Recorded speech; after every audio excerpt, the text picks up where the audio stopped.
Hello guys. Today we are going to discuss a very interesting and entertaining event in the life of Chhatrapati Shivaji Maharaj. Project Agra is one of the most intriguing and dangerous, suspenseful thriller event in the life of Chhatrapati Shivaji Maharaj. Though we are aware of this particular event from the information that we get during our education or from general media and books, etc. But today we are going to take a very different perspective about this event. We will understand the politicking behind this event, the different agendas, covert and overt objectives involved from different people involved here, the ways and means which they applied to achieve their objectives. We are going to look at it as a real-time practical event that happened instead of looking at it as a out of the world act of an individual. It is extremely important to understand the technicalities and the practical incidents that happened during this event so that we can treat this as a extra human effort by an individual to achieve his objectives and desires by even putting his life and his son's life at danger. We will segregate in this particular session into three different segments. The first segment will cover the actions and the events that Chhatrapati Shivaji Maharaj was hell-bent upon in the Deccan region, which made ultimately Emperor Aurangazeb sit up and take notice of him and his acts of subordination from his perspective. The second point we'll understand is what made Aurangazeb select Mirza Raja Jai Singh as a general of the expedition that he had in his mind to take care of the Deccan Sultanate, including Chhatrapati Shivaji Maharaj, Qutub Shahi and Adil Shahi. What were the circumstances in which he made Mirza Raja Jai Singh go to Deccan and take care of these three adversaries, so to say. The second aspect we'll understand how Mirza Raja Jai Singh prepared for this expedition, how he planned and almost successfully cornered Shivaji Maharaj into submission during the siege of Purandar. Then we'll come to the point wherein how Chhatrapati Shivaji Maharaj used this particular problem to his own advantage by turning it upside down when he accepted the invitation to visit Agra and pay homage to Aurangazeb as a suzerain or as a humble, loyal employee. The machinations, the political intrigue, the plots, the subplots, the people involved, the adversaries, the friends, the supporters, all of these people have played significant role in the complete Project Agra that we are going to discuss. We'll start with juggernaut of Chhatrapati Shivaji Maharaj catching momentum and the events that led to subordination at Purandar and then ultimate flight from Agra, which is one of the most daring escape that we can come across in the history. Perspective in which all these things will be put are military plot, military genius, statesmanship of leaders involved, and ultimate daring and bravery that these people have shown amidst the most significant adversaries and difficult conditions and situations. We'll see the loyalty, we'll see the treachery, we'll see the deceive, we'll see the ultimate breaking down of a man of stature of Mirza Raja Jai Singh, and we'll understand how and why. So let us start. Let us start with the first session wherein we'll cover what activities in Deccan that Chhatrapati Shivaji Maharaj performed, which ultimately reached Mughal courts and made Aurangazeb, Alamgir Aurangazeb, nominate Mirza Raja Jai Singh to take care of Shivaji Maharaj in whatever means possible, including making him work under him as a Mughal Sardar. Let us start.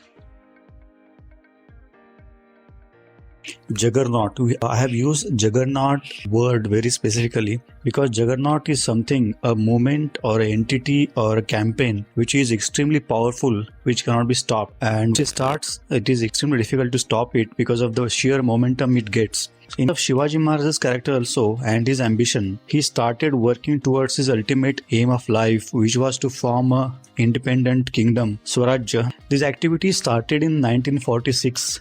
Before 1946, that means at the age of 16, Chhatrapati Shivaji Maharaj was basically engaged in education and understanding the working of his Jahagir. Along with Dadoji Kondeo, he traveled to Bangalore for some years for getting better education. We will certainly cover the education aspect, what actually he got to learn from his parents along with his colleagues while growing in the region of Pune and Bangalore with Shivaji Raje. That is a separate module that we'll certainly cover. Coming back to the juggernaut aspect of starting his career, in 1946 he took a very dramatic decision of getting a fort which was under Bijapur's direct dominion. Adil Shah's governor was taking care of this fort. Shivaji Maharaj sent Baji Pasalkar, Yesaji Kank and Tanaji Malusare to occupy Torna and to win it from the clutches of Adil Shahi governor. Now, this was extremely ambitious in that period of time, because at the age of 16, while your father is working under Adil Shah, it is actually not a very good idea to march against employer of your own father and win his fort right under his nose. So he sent his companions and colleagues, Baji Pasalkar, Yesaji Kank and Tanaji Malusare, and asked them to bring Torna into Swarajya. So by doing it, plan was to start building up his own kingdom. Luckily, in having to fight for winning Torna, Baji Pasalkar, Yesaji Kank and Tanaji Malusare were able to occupy Torna by tricking Bijapuri governor into submission. So there was no need of fighting. This team of Shivaji Maharaj got 2 lakh hones from Torna fort, and Torna came into Swarajya. This was the Muhurta made, as we say in Marathi. This was the auspicious beginning of foundation of Marathi kingdom, Swarajya. So immediately after getting Torna, there was one more hillock which was 5 miles east of Torna. Shivaji Maharaj also took this hillock, and then this hillock was further developed, which we came to know about as Rajgarh, which was the first capital of Shivaji Maharaj. During 1646, while Shivaji Maharaj was conducting this kind of activities, Dadoji Konde, who was a very ardent follower of Shivaji Raje and very, very able administrator, Dadoji Kondev died around 1647. After Dadoji Kondev's death, Shivaji Maharaj started all his activities with a new force. His first objective was Shivaji Raje was given Jagir of Pune, Supa, Baramati and Indapur. Shivaji Maharaj was away in Bangalore. It was Shivaji Maharaj's responsibility to keep this Jagir together by making sure that all the chieftains in respective regions are reporting directly into him and were submitting the tribute or the money to him, so that he theoretically he was supposed to send it to Adil Shah. He started bringing all these divisions together under his direct control. He started with Supa, which was under control of Shambhuji Mohite, who was actually brother of Shivaji Raja's second wife. He was working as a Shivaji Raja's agent in Supa subdivision. He refused to take direct orders from Shivaji Raja, since in his opinion Shivaji was a child, and he was opposing working under Shivaji Raja. So Shivaji Raja, since they were related to each other, Chhatrapati Shivaji Maharaj went to his home in Supa during one festival, Holika basically, and imprisoned him. He requested him to work with him, but after not being able to convince him to work under him, Shivaji Raja arrested him and his family and sent him to Shivaji Raja. So this is how Supa was annexed. Then Shivaji Maharaj went to Chakan. Firangozi Narsala, very able fighter, was the governor of Chakan fort. He readily accepted the dominion of Shivaji Maharaj and started work. The next point, after Chakan and Supa, Baramati and Indapur peacefully surrendered to Shivaji Raja, and Kondana was annexed by bribing Adil Shahi governor again. So just like Torna was tricked into Swarajya, while Kondana was bribed into Swarajya. Important point here is to understand that Chhatrapati Shivaji Maharaj, right from the start, was using all the stratagems that are possible in the war, as they say. So he was basically avoiding direct face-to-face confrontation in most of the situations that he was about to face. After Kondana, Purandar, which was 18 miles from Pune, Purandar was one of the most important forts in the region, because from Purandar it was possible to keep complete control and eye on enemies coming from the south directions towards Pune Jagir. So this also was under Adil Shahi, Bijapur. Nilo Nilkant Nayak was the governor of Purandar fort. He was a very brave governor. He had 2 brothers. In Purandar's case also, Shivaji Maharaj used stratagems instead of fighting face to face. This Nilo Nilkant Nilakant Naik had two brothers who were not very happy with the way he was treating his own brothers. So Pilaji and Shankarji, who were brothers of Nilu Naik, the governor, asked for help from Shivaji Maharaj. Once Pilaji and Shankarji asked for help, Shivaji Maharaj readily agreed to solve the issue. He visited Purandar during Diwali. Basically, he was supposed to camp at the foothills of Purandar, and from there he was supposed to help these brothers. But during Diwali, these brothers Pilaji and Shankarji somehow managed to take Shivaji and his force on the Purandar to celebrate Diwali festival. While celebrating Diwali, on the third day of Diwali, Nilu Naik was brought in front of Shivaji Maharaj by his own brothers. At that point in time, Shivaji Raja arrested all the three brothers together and put them in jail and took complete control of Purandar. So Purandar's garrison was changed from Nilu Naik's men to Maulas under Shivaji Maharaj. This is how Purandar came into Swarajya. In this particular case, instead of killing these three brothers, Shivaji Maharaj gave them not on the Purandar fort but around Purandar fort, so that they can sustain their families and gain livelihood. This is how Supa, Baramati, Indapur in Pune region was annexed by Shivaji Maharaj. Then Purandar, Rajgarh, Kondan, Torna, Chakand was part of Swarajya in the initial phases. Immediately after this, he took Kona, Lohar, Rajmachi. After bringing order and rule in this advantageous position was to get into Konkan from North Kalyan, that is North Konkan, that is Kalyan, and then go downwards towards Goa. These areas were ruled by Northern Konkan was ruled by Mughals, and then below Mahad, Siddhi of Janjira, he was ruling the area. North Konkan was the next target that selected. Interesting part here is Mullah Ahmad, who was at that point in time Kalyan's governor. Since Adil Shah was not feeling well from 1946 to 1956, the complete Adil Shahi dominion and governors were not very active, and they were just doing their duties half-heartedly. Most of them were in Bijapur to take advantage of furthering their own interests and agendas by lobbying for their posts and their powers. Kalyan, which was one of the best cities in those times, the security was slack in Kalyan. So Shivaji Maharaj sent Abaji Sondev to raid Kalyan and Bhivandi, and he very easily won it over because there was not much resistance from forces of Adil Shahi by Mullah Muhammad. Immediately after North Kalyan, Mahuli was taken, fort of Mahuli. South of Kulaba district was taken. Again, these areas were taken without much fight from local chieftains. I think these chieftains had a very basic agenda of having a autonomy, semi-autonomy, ruling their own areas, whereas submitting tribute or money toward the king, whoever, either Adil Shahi or Mughal or any other, in this Shivaji Maharaj. So they very easily accepted the dominion of Shivaji Maharaj, and this is how all this area came under Shivaji Maharaj. Looking at the timelines, once Shivaji Maharaj started with Supa, with annexing Supa from his own relative, uncle, basically. He moved so fast in all these areas and regions that we can always call it the blitzkrieg or juggernaut, as the momentum just started building. These are the events happening in Maharashtra or the Pune region, whereas Shivaji Raja was facing a very different trouble in these times. He was fighting with Nawab Mustafa Khan at Janji. They were trying to take Janji, and he was actively involved in Janji's siege. Shivaji Raja was arrested on 6th of August 1648 because of subordination, not listening to Nawab Mustafa Khan. Bijapur was always suspicious about his covert support to Shivaji Maharaj and his activities in Pune region.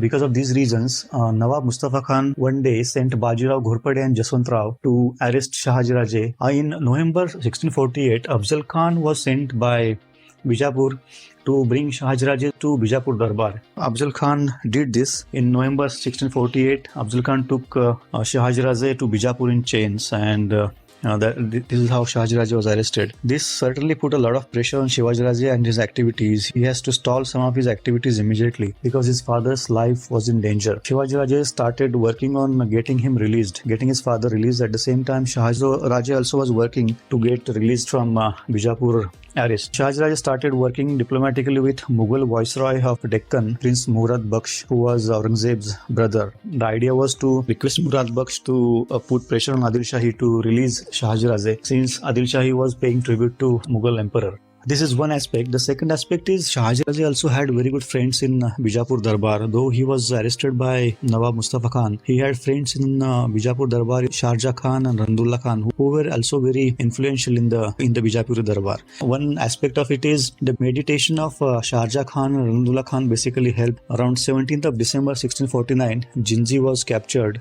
There was one more reason behind arrest. Mustafa Khan was suspicious about Shivaji Raja sabotaging his efforts at a siege of Jinji. It is one reason why Shivaji Raja was arrested. The second reason was Shivaji Raja actually was trying to get away from Jinji by saying that his camp and his soldiers were facing scarcity of grain. Reasons of behind Shivaji Raja's not being able to listen or take orders from Nawab Mustafa Khan about continuing the siege. So after getting Jinji on 17 December 1649, Shivaji Raja was released since Jinji was safe, and then Shivaji Raja was sent to Bengaluru again to take care of his Jagir. Important point here is Shivaji Raja's release was conditional. He was not supposed to help Shivaji Raja in any manner, and he was not supposed to take certain measures against Bijapur court, which were very clearly understood by Shivaji Raja, and hence Shivaji Raja kept very quiet from 1649 to 1655. So these 5 to 6 years, which were comparatively quiet in Shivaji Raja's career, he basically tried using this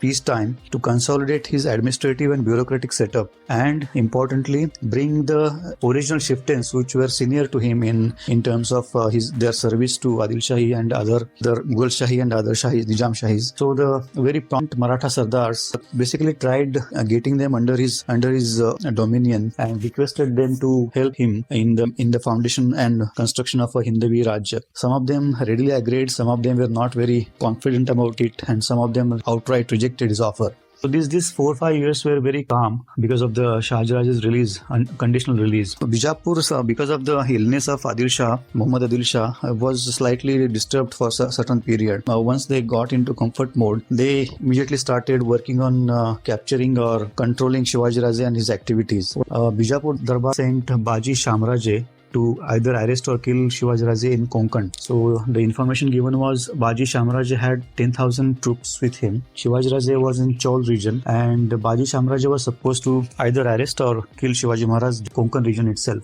But somehow Shivaji Raja got news about Baji Shamraja's plan, and he immediately left Chaul and reached Rajgarh. Baji Shamraja was not able to attack or arrest him because of the plight by Shivaji Raja in time. While leaving from Chaul to Rajgarh, Shivaji Raja kept one section of his troopers, Ray, who was original owner of the Jauli dominion. He died without any children, and his wife was looking for adoption. Actually, Shivaji Maharaj helped her get a son adopted. And this is how Shivaji Maharaj had actually tried convincing Daulat Rao More's widow to Swarajya and work for him.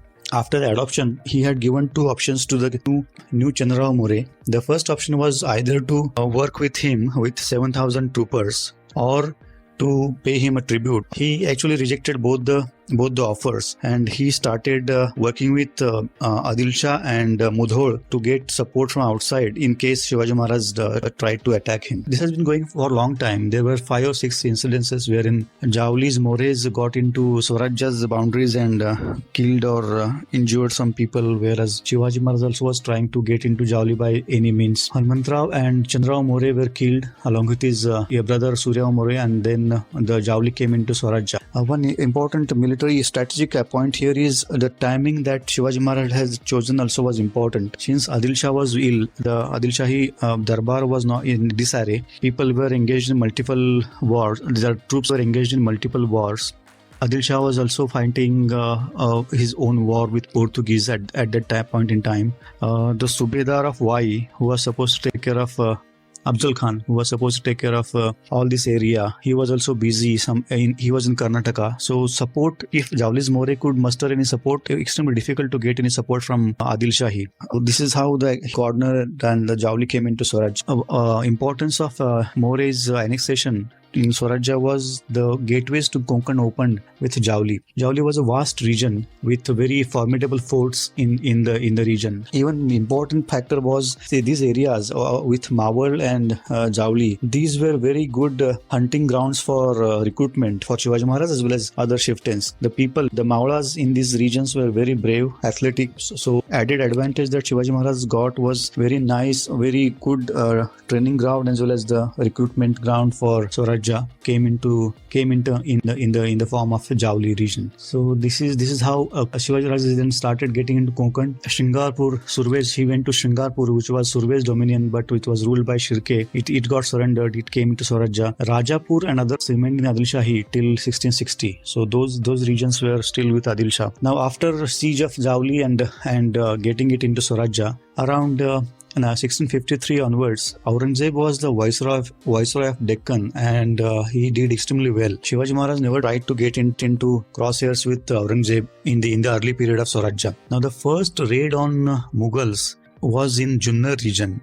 So after getting into Konkan, the first raid that Shivaji Maharaj got into Mughal crosshairs was in the form of Junnar region and Trigonda, that is Chamargunda. So these subdivisions were attacked by Minoji Bhosle and Kashi with 3,000 horses and plundered Mughal villages in Srigonda area. It is in Ahmedabad district, important city in Mughal Empire. During this time, Aurangazeb was in Bidar. He was involved in the siege of Bidar and he was trying to win it. While Minoji Bhosle and Kashi were plundering villages in Srigonda, Shivaji Maharaj looted Junnar by scaling the walls of city in the night by using rope ladders. So this loot was extremely successful. He could carry 3 lakh hones, 200 horses and costly clothing and jewelry in the siege. So this is how the juggernaut, initially after establishing Jagir in administrative and bureaucratic manner, getting all the important people under his command, he got into expansion mode. Then he took northern Konkan and he went into southern Konkan. Then he got into importantly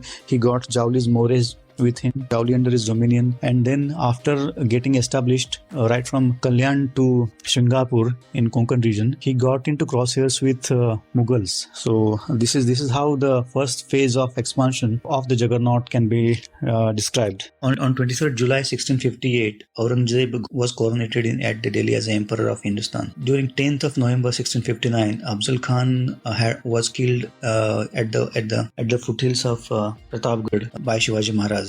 This also was a very important incident in terms of the career of Chhatrapati Shivaji Maharaj as a warrior and as a statesman. This incident proved that he was ready to take any kind of risk provided he was confident about the performance and the result of the endeavor or the meeting. He put his own life at stake to get one of the biggest enemy or one of the biggest trouble that Swarajya had seen in the Afzal Khan's challenge was extremely important and difficult to manage, since in terms of numbers or the equipments or the strength of the army, it was not possible to defeat him in open plain. So he was basically brought out of the plains of Vai and was made to come to Pratapgarh, which was a hilly region, and his complete infantry and troopers could not go there. So his main strength of military strength was curtailed and he was brought into the area where he was not very strong and safe. This incident also proved that if we are fighting an enemy, engagement needs to be commensurate with the type of enemy that we are supposed to fight. But the rules needs to be mutually acceptable. Otherwise, there is no point in following rules if the enemy is not ready to pay heed to any of those rules. So this was the incident in 1659. Shaista Khan, who was Aurangazeb's maternal uncle, Amirul Umra, which was equivalent of an emperor in Mughal court, he was appointed as a viceroy of Deccan in 1660, and he left from Aurangabad in January to 1660 for Pune. His objective was to defeat Shivaji and bring peace and organization in the Deccan region. After leaving from Aurangabad in January, he reached Pune before the rains of monsoon started. Since all the people in and around Pune got to know that Shaista Khan was coming, they had used scorched earth tactics. That is, all the grains and fodder and all the traces of habitation were removed from the Pune region.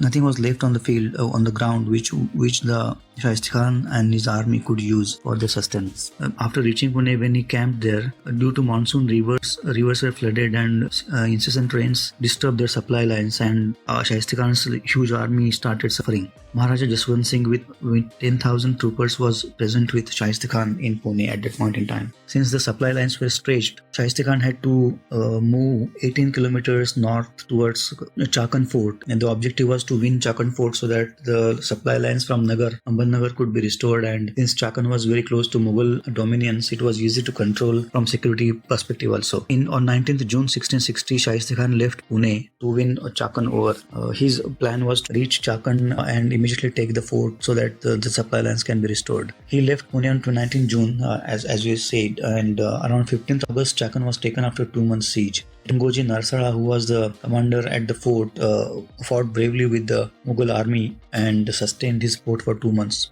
In the end, after looking at the bravery of Firangoji Narsala, he was offered commandership and high rewards, but he refused to change his loyalty and continued to fight for Chakan. So after winning Chakan, Shaista Khan came back to Pune and camped there for the next 3 years. Till 1663, there was no real progress made by Shaista Khan in terms of winning Shivaji Maharaj's dominion or cutting him to size. Lal Mahal, which was Shivaji Maharaj's home in Pune, was used by Shaista Khan as his residence also. So with his harem and complete team of assistants and stewards, he was staying in Lal Mahal for the period of 3 years he was in Pune. He had started creating trouble to the local people in and around Pune region, which was hurting Shivaji Maharaj and his ambition of creating a Swarajya. On 5th of April, Shivaji Maharaj raided Lal Mahal and killed almost 50-55 people, out of which 40 were attendants of Khan, 6 wives and slave girls, 8 women were killed in the mayhem that incurred. Shaista Khan ran away, but his fingers got cut while jumping from the window. He had to lose his son, who started fighting with Shivaji Maharaj since he entered the Lal Mahal without taking any backup. So it was a huge loss for Shaista Khan. It was a huge dent in his prestige and ego, which resulted in him getting transferred to Bengal on the 1st December 1663. He was transferred unceremoniously to Bengal, and in the next month, January 1664, Shaista Khan left for Bengal. Important point here is there are multiple accounts given of raid on Shaista Khan around Pune. One account says that one of Shivaji Maharaj's trusted lieutenant had joined Shaista Khan as a captain some time back, and he won Shaista Khan's trust by offering services and creating trouble in Shivaji Maharaj's region for 6 months to 8 months. And after winning the trust, he gave all the information about his whereabouts and his routine, security setup, etc. to Shivaji Maharaj, which helped him plan it properly. Since he already was aware of Lal Mahal and adjoining area, including Pune region, it was very easy to plan a complete surprise attack raid on Shaista Khan at Lal Mahal. Second account that is given is Shivaji Maharaj had formed 3 flanks of 1,000 soldiers each. On the right side, Netoji Palkar was kept waiting for the signal. On the left side, Pratap Rao Gujral with 1,000 soldiers was told to keep vigil, whereas Chhatrapati Shivaji Maharaj himself went inside Pune with 1,000 trusted and selected soldiers with 2 bodyguards from Khed, Babuji Balaji and Chimnaji Babuji. So these 2 bodyguards were with Shivaji Maharaj when he entered Lal Mahal from the gate. So he knew that there was on the wall there was a small door to get into the home, which was plastered by Shaista Khan and his soldiers. Create privacy. While breaking this small wall, which was closed with bricks, some people inside heard the noises and got up. They informed Shaista Khan that somebody was trying to get into the house, but he carelessly told them, asking them not to disturb him. So once Shivaji Maharaj and 200 soldiers got into the home, they immediately reached the bedroom of Shaista Khan. There was a huge melee that happened inside the Lal Mahal after Maratha soldiers got into it, and in the mayhem, a lot of women got killed. Some women in the bedroom of Shaista Khan removed the lights, because of which nobody was able to see anything, and a lot of people got killed. When Shivaji Maharaj tried to kill him, his sword hit Shaista Khan on his fingers and he ran away. He was taken away by the slave girls and women into the garb of burqa. After a certain time, all the Marathas got back out of the Pune city and made a march towards Sinhgarh. So in the complete raid that happened within a very short period of time, Marathas lost 6 people and 40 got injured, while Khan had lost 40 attendants, 6 wives and slave girls, and 8 women. One of his son got killed and his fingers were cut. After seeing that Marathas are galloping towards Sinhagad, Mughal horses gave a hot chase and reached Sinhagad, which were repelled by Pratap Guzar and Netoji Palkar with all the force till Pune back. So this was one of the biggest insults to one of the most prominent and proud Sardar or captains of Mughal army, which hurt the ego and pride of the Mughal Empire.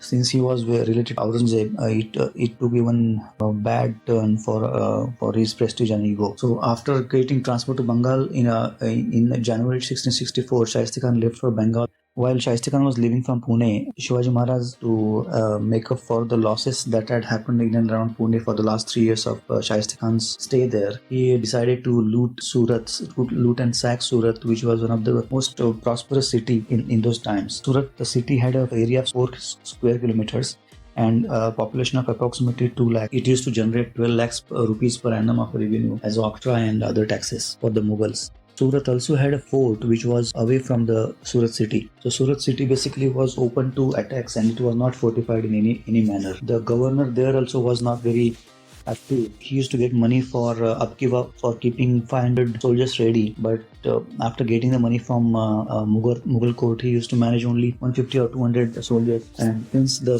security setup in and around Surat was not that great, considering the amount of money it was generating and the reaches it had, it was not sufficient. Surat also had factories of Dutch, Portuguese, and British. Shivaji Maharaj reached the Surat on 6th of January 1664. He already had sent messages about submitting ransom to 3 of the richest traders in Surat, but he got no reply and hence was made to sack Surat and loot it from 6th of January to 10th of January 1664. So a lot of money and riches, pearls and other valuable items were looted from Surat, and Shivaji Maharaj came back.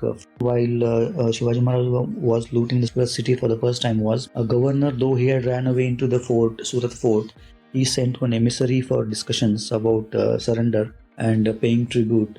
But his ultimate motive was to kill Shivaji Maharaj while in discussion. So while discussing the terms of surrender, the person who was nominated as an emissary, he got up and attacked Shivaji Maharaj in person. Though Shivaji Maharaj's bodyguard was standing next to him in alert position, he immediately thwarted this attempt at Shivaji Maharaj's life and cut off hands of this aggressor. The force with which this aggressor was jumping at Shivaji Maharaj was such a huge that even after cutting the hand along with the dagger, his body fall down upon Shivaji Maharaj, and both of them were soaked in blood. People thought that Shivaji Maharaj must have got injured, but Shivaji Maharaj got up and asked his people not to kill anybody in retaliation. Though people were expecting a huge massacre because of the attempt at his life, he had not allowed his soldiers and troopers to kill anybody except maybe 4 people's head were cut and 24 people lost their hands who were supposed to be participated in the conspiracy. Other than that, there was no result of any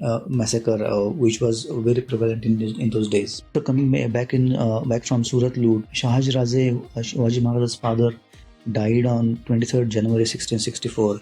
After his death, Shivaji Maharaj assumed the title of Raja and he started minting copper and gold coins in his name. After a certain time, in August 1664, Shivaji Maharaj looted Ahmednagar, which was very close to Aurangabad, which was the power center of Mughal Empire. So all these effects which were creating unrest and discomfort in the minds of Mughal Sardars and Mughal captains in Deccan as well as elsewhere. One specific incident which riled Mughals indefinitely was Surat port was used by Muslims to go on pilgrimage to Mecca by using ships and boats. Because of Surat's loot, these pilgrims, the news of which ultimately reached Mughal court, and they were not very happy about it. At the same time, Shahzada Prince Muazzam was sent to Deccan as a viceroy in the place of Shaista Khan. After he reached Aurangabad, he very clearly saw that Shivaji Maharaj's aggression and his daring attacks had increased manifold. Shivaji Maharaj had taken Jiwal, Pabal and other forts near Surat in the meanwhile.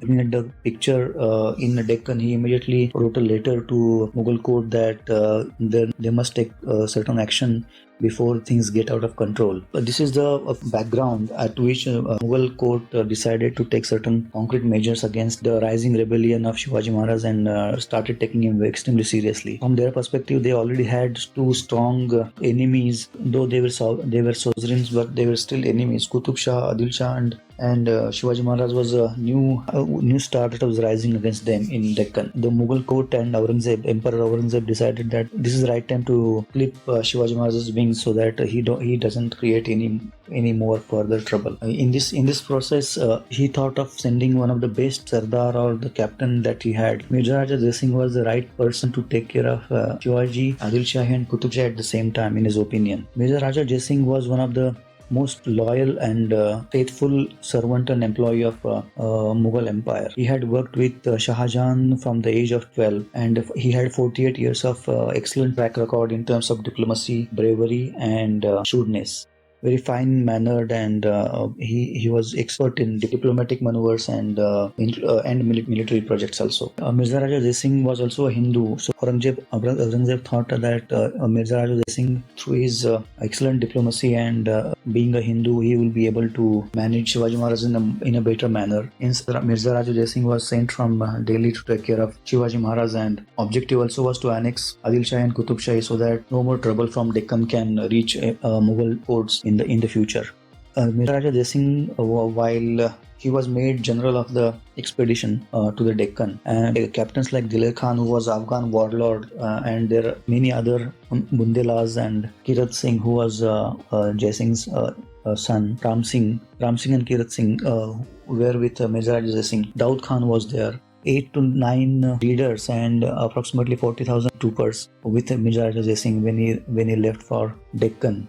He reached Pune around 3rd March on 1665. He had Pathan, Mughal, Afghan, Rajput and Bundele captains with him.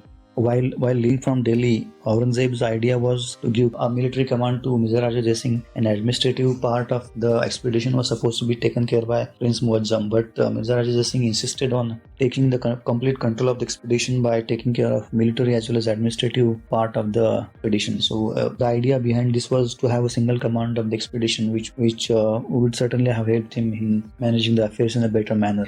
Now this is where the actual discussion starts. We can say it is a clash of the titans, because both Mirza Raja Jai Singh and Shivaji Maharaj were very, very intelligent, hardworking, brave and ambitious persons. Mirza Raja Jai Singh had fought with Shah Jahan in Kandahar and other regions. He had a huge, strong experience of managing wars and war theatres in a better manner.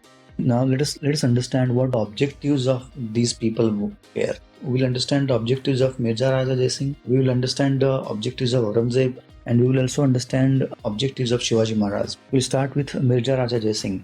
His objectives was to subdue Shivaji Maharaj in whatever best possible manner. He was told, if possible, you can defeat him. If possible, you can bring him to Mughal court as a loyal and trusted employee who can be used in further wars. Mirza Raja Jai Singh's objective was to annex Qutub Shahi Golconda and Adil Shahi Bijapur once and for all, so that no more trouble can be found in this part of the world. Aurangzeb was looking at this particular expedition in a very different manner.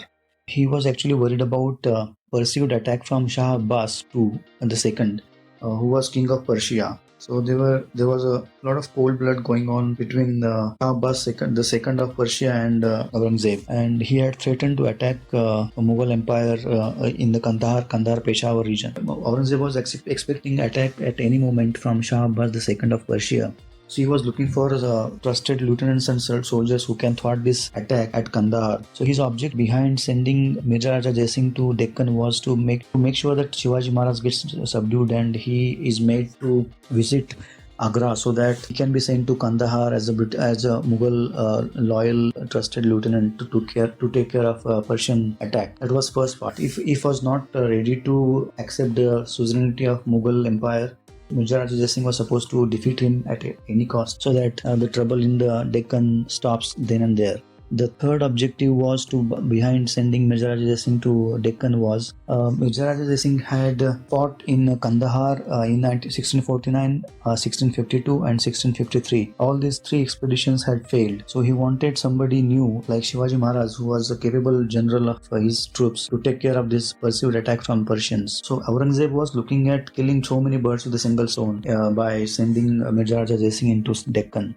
Now let us come to objectives of Shivaji Maharaj. The immediate objective behind surrendering to Mirza Raja Jai Singh was 1000 plus family members of Maratha chieftains were stuck inside the Purandar fort. 3000 troopers were still on Purandar when Murarbaji Prabhu lost his life while fighting with Dilip Khan. So immediate loss of 4,000 was the biggest concern that he had. The second concern that Shivaji Maharaj had was Jai Singh had created flying squads who were wreaking havoc in the adjoining areas in Purandar and Pune region. And common people and the populace was getting harassed and discomfited by these squads of Mughal army. Now let us come to the biggest covert objective that Shivaji Maharaj had behind having a discussion of treaty with Mirza Raja Jai Singh. Now he knew very well that the Mughal Empire is the pillar of Mughal empires are Rajputs. Raj Rana of Mewar, Jai Singh of Amber, and Jaswant Singh of Jodhpur were the pillar stones of Mughal Empire. And since they were Rajput, Shivaji Maharaj had thought that if the Mughal Empire is sustained on the bravery of Rajputs, why not come together and topple the Mughal monarchy, and Rajput can become a monarch of India. This was a thought process that he had. The objective was to bring all the Rajputs under a common flag and then to topple Mughal monarchy without much fight. That was the objective, and getting Jai Singh on his side was the starting point of his plan to conquer Delhi or the Mughal Empire. Siege of Purandar was the opportunity that Shivaji Maharaj had been looking for a long time. Under the garb of discussing the terms for surrender at Purandar, he got in touch with Jai Singh and asked him to allow him audience so that Shivaji Maharaj can meet him and discuss multiple points face to face. Raghunath Pandit was the envoy that he had used while negotiating the visit and other terms and conditions with Jai Singh. Uday Bhan was the emissary from Mirza Raja Jai Singh for these negotiations. In January 1666, Mirza Raja Jai Singh left from Delhi. Even before coming to Pune, he had already started preparing for the actual siege of Shivaji Maharaj. He had an elaborate plan in place to corner and subdue Shivaji Maharaj in the most efficient manner. He had worked with Sultan of Bijapur for his support, so that his tribute, the amount of his tribute to Mughal Empire can be reduced, and whatever discomfort that Aurangzeb had about the Bijapur Sultanate was to be taken care of in the return. He also wanted to find a place which was such that he could control his dominance as well as keep a close watch on Bijapur and Golconda at the same time. In his opinion, instead of Pune, region near Purandar, which was very close to Adil Shahi region, was the right place to camp so that he can control all the ingress and egress routes of this part of the war theatre. The third point that he did before reaching Pune was he tried combining all the enemies so that he can be distracted from all the sides and he could not gather all his forces together. In the same pursuit, he had sent Francis de Mello and Diageo de Mello to Portuguese Goa so that Portuguese also can support his expedition to subdue Shivaji Maharaj. Portuguese certainly saw that Shivaji Maharaj's growth in this area was creating problems for them because managing others, Mughals and Adil Shahi, was easy compared to managing Shivaji Maharaj and his trusted lieutenants. On the similar lines, he had Mirza Raja Jai Singh has sent emissaries to Deccani chieftains who were not very happy with the sudden rise of Shivaji Maharaj in Deccan region. So they also stood up and started supporting Mirza Raja Jai Singh. In totality, all the haters of Shivaji Maharaj gathered with Mirza Raja Jai Singh. Niccolo Manusci, who was the Italian chief of the Jai Singh's European artillery, helped bring some of these chieftains into Mirza Raja Jai Singh's fold. The last but important part that Mirza Raja Jai Singh tried was to bribe Shivaji Maharaj's officers huge money and high posts so that their loyalty can be compromised and he can find it easy to win his force and dominions. So this is how he had prepared himself before reaching Pune, and the plan was in place. The actual Purandar siege started on 30th March 1665. Murarbaji Prabhu, who was from Mahad, was defending the fort with all his might. He fought really well and got killed when he mounted a spirited attack on Dilip Khan himself. Dilip Khan, after observing his valiant effort at defending the fort, offered him a better post and regards, but Murarbaji declined the offer and died fighting. Even after Murarbaji falling down, his lieutenants in the fort were not surrendering Purandar to Diler Khan. Shivaji Maharaj, after looking at all the situation, and since, as we discussed, 1,000 family members of Maratha chieftains were still stuck in Purandar and with 3,000 troops, so he, taking into larger picture in consideration, he started discussing surrendering Purandar to Mirza Raja Jai Singh. The biggest part here is discussion of Purandar's treaty was used by Shivaji Maharaj to get in touch with Mirza Raja Jai Singh face to face and discuss about his covert and overt plans, both of them together. So Purandar Treaty was finalized on 12th of June 1665, which was an elaborate list of terms and conditions. As per the Purandar Treaty, Shivaji Maharaj's 23 forts with 4 lakh huns of annual income were to be surrendered to Mughals. Shivaji Maharaj was expected to keep 12 forts with annual income of 1 lakh huns kept for himself. Third term was Sambhaji Raja was to be presented in the Mughal court as a 5,000 mansab, 5,000 troopers. The mansab was to be paid by in terms of Jagir. One interesting term that was put forward by Shivaji Maharaj was possession of Janjira. He wanted possession of Janjira from Siddhi Sambal and Yaqub Khan, which both of them declined to surrender before getting a Shahi Sanat from Mughal Empire, that is Aurangazeb. Now, Shivaji Maharaj also requested exemption from attending court and his unwillingness to visit Agra to pay his respect to the emperor. Out of all these terms, one very critical term that was discussed in the Purandar Treaty was 40 lakhs of rupees to be paid to Mughal Emperor in 13 installments, provided he can get hold of lowlands of Konkan and Ghat Matha, which were under Bijapuri control. These lowlands of Konkan were supposed to generate 4 lakh huns a year of revenue, and the Ghat Matha region under Bijapur was supposed to generate 5 lakh huns of revenue per year. So Shivaji Maharaj was expected to win this area, and after winning this area was to be nominated to Shivaji Maharaj, and Shivaji Maharaj was expected to pay 40 lakh rupees in 13 installments to the Mughal court, to Mughal Empire.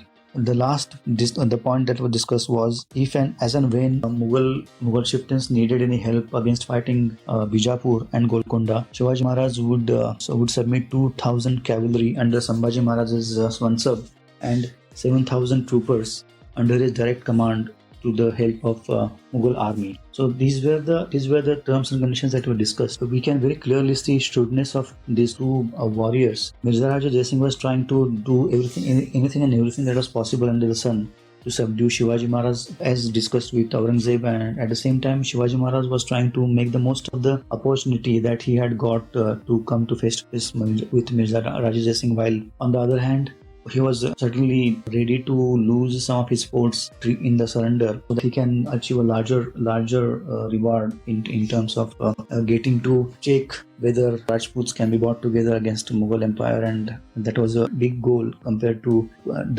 surrendering the forts temporarily. So we can see the shrewdness of Mirza Raja Jai Singh in terms of how these complete terms and conditions were designed. The benefits of treaty to the Mughal Empire were Mughal Empire was supposed to get 40 lakh rupee, 2 crore rupees, that is 40 lakh ones from Shivaji Maharaj over the period of 13 years. That was a consistent supply of money from the from the Deccan.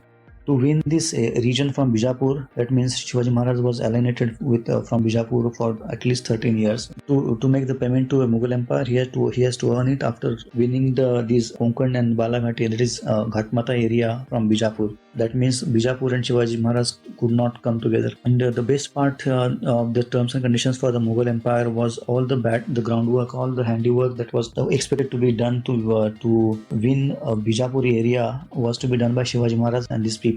Mughal army and Mughal Empire was not involved in any way in terms of fighting for the land in Konkan as well as the Ghatmatha. Plus, they were getting committed support of 2,000 cavalry and 7,000 infantry from Chhatrapati Shivaji Maharaj. These were the benefits that Mughals were getting from the treaty. As we had discussed one critical point, the covert objective of Chhatrapati Shivaji Maharaj was to make sure that Mirza Raja Jai Singh understands his plan about bringing Rajputs together. He had written a letter which is available in a poetic form. He is requesting Mirza Raja Jai Singh to look at the larger picture in terms of his Hindu religion and how Mughals are taking advantage of in fighting between them and how they can come together for the greater good. Going by the records and the behavior of Mirza Raja Jai Singh, we can certainly think that he had seen logic and rational in the thought process that Shivaji Maharaj had. Support this when somebody is visiting for discussing surrender. I'm sure there are different ways and means of managing it, but going by the description that Niccolo Manucci had written in his memoir, Mirza Raja Jai Singh had provided a tent to Shivaji Maharaj which was right next to him. When Niccolo Manucci and Mirza Raja Jai Singh used to spend time in the evenings, spare time in the evenings together playing cards, Shivaji Maharaj used to visit them. That means he had certainly created a comfort in the mind and presence of Mirza Raja Jai Singh, and he was open enough. Mirza Raja Jai Singh was open enough to allow Shivaji Maharaj to participate in the games in the evenings. One important fact here is Shivaji Maharaj was not very averse. He was not ready to go to Agra for any reason. At this point in time, when the treaty was signed and was effected, Shivaji Maharaj was not at all ready to go to Agra under any circumstances. So after the treaty was finalized, as discussed with Mirza Raja Jai Singh, and as mentioned in the treaty, Shivaji Maharaj went ahead with Mirza Raja Jai Singh's army and attacked Bijapur, that is Adil Shahi. So the forces together, the Mirza Raja Jai Singh's force and Shivaji Maharaj's 7,000 infantry, they reached almost 12 miles from Bijapur, and Bijapur was about to fail. But the Adil Shahi people also used scorched earth tactic, because of which the supply lines from Mirza Raja Jai Singh's camp were stretched, and they started facing problem and scarcity, food, water and supplies. The scarcity and the shortage was such that they had to abandon the march on Bijapur, and they came back from winning distance of, they were about to get into Bijapur. 12 miles was 1 day or 2 days distance for them at that point in time, but they had to come back. And while Shivaji Maharaj was fighting with Mirza Raja Jai Singh towards Bijapur, Diler Khan, who was Mirza Raja Jai Singh's companion in this expedition, he was an Afghan warlord, and he was not very comfortable about the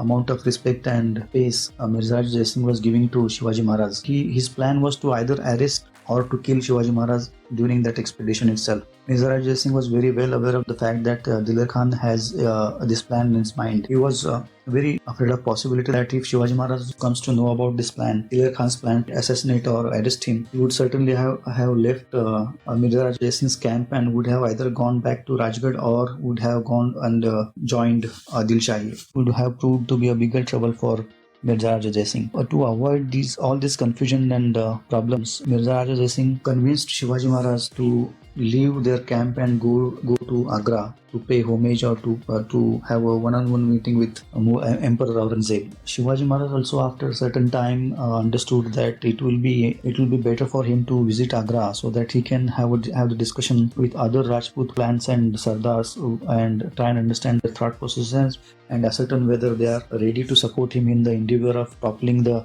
Mughal Empire without fight, since the majority Sardars and the security mechanism of Aurangazeb was made up of Rajput army and Rajput militia. To have these diplomatic talks with Rajputs and having to have a face-to-face meeting with Aurangazeb, he decided to go to Agra, and this is how he accepted the terms of visiting Agra. Before visiting Agra, Shivaji Maharaj made sure that in his absence, care of his kingdom was to be taken in the most efficient and organized manner. He had handed over all the rights to Peshwa Morotrambak Pingle, Abaji Sondev, Anaji Datto and Jizamata. So Jizamata was placed as the regent of the dominion, and all the people were expected to work under her. He had made sure that his team in Deccan should be able to take care of the complete land and area that he had under his control, even if he gets killed in Agra by Aurangazeb. So he was very well aware of the facts and problems that he would have faced in the presence of Aurangazeb, because he was very ruthless and cruel leader. He could go to any length to achieve his objectives. We had seen how he killed his brothers and imprisoned his father to get the throne, and how his brother was killed ruthlessly. And Shivaji Maharaj was very well aware of the fact that he was getting into jaws of death by entering in Agra in the presence of Aurangazeb. So he made sure that the administrative part of his dominion was taken care by his trusted lieutenants, and he tested these arrangements by making surprise visits before leaving for Agra. Shivaji Maharaj left for Agra on 5th of April 1666. He reached Aurangabad with 500 horsemen and 500 infantry. Safi Shikan Khan was governor of Aurangabad. Shivaji Maharaj collected 1 lakh rupees from treasury at Aurangabad as travel expenses to Agra. Singh had already went ahead to Agra to make sure that all the arrangements are made for the discussion and meeting between Aurangzeb and Shivaji Maharaj. Interestingly enough, while Shivaji Maharaj was traveling from Aurangabad to Agra, Mir Jumla, who was Prime Minister of Qutub Shah, he also was traveling just ahead of him towards Agra. He had joined Mughals. Both Mir Jumla and Shivaji Maharaj was getting the same kind of respect from all the stations on the way to Agra for the directives given by Aurangzeb to treat these guests as princes. Shivaji Maharaj reached Agra on 9th of May 1666. That means approximately 90 days after leaving from Aurangabad. Ram Singh, who was Mirza Raja Jai Singh's son, was taking care of his stay and other procedural aspects of visiting Mughal court. Luckily enough, it was 50th birthday of Aurangzeb. He was celebrating it with festivity and pomp. After reaching Agra, Shivaji Maharaj went ahead and met Aurangzeb in his court and was not treated properly. That this aspect of Agra visit is known to everybody, and that he was not happy with the way he was treated in the court and the way in which he was made to stand with the rank below 3,000 or 3,000 rank. So he certainly showed his displeasure and left court without paying respect before leaving to the emperor. Emperor was not happy about the etiquettes of the court being not followed. Shivaji Maharaj came back to his camp and stayed there and refused to go back to the court. Now, very importantly here, Aurangzeb, being an astute leader and a statesman, he also had certain things in mind for Shivaji Maharaj. He knew that though Shivaji Maharaj had acted in certain respects which was against the benefit and interest of Mughal Empire, but he was a capable leader, and hence Aurangzeb wanted Shivaji Maharaj to join to work under him so that he can be used against the wars in Afghanistan or any other war for that matter. He would have certainly liked Shivaji Maharaj to take care of Deccan and pay certain tribute every year, so that all the effort and hard work of maintaining peace and tranquility in Deccan, Qutub Shahi and Adil Shahi was outsourced to Shivaji Maharaj. But because of the issues that at the court, this could not be discussed. There was one more important thing that happened. Shaista Khan's wife also was present in the court, and she had created enough pressure on Aurangzeb to arrest Shivaji Maharaj. Since Shivaji Maharaj had killed her son, her husband was humiliated to no end. Shaista Khan was absent from the court, but because of the pressure from the ladies' wing of his Aurangzeb relations, he had to arrest Shivaji Maharaj. He also knew that since Mirza Raja Jai Singh has already given word of his safety, Shivaji Maharaj's safety, no harm can come to Shivaji Maharaj, since it will be treated as lack of commitment in terms of not following the word given. So these were critical aspects which were confusing Aurangzeb to a certain extent of whether he should be arrested or killed or left alone.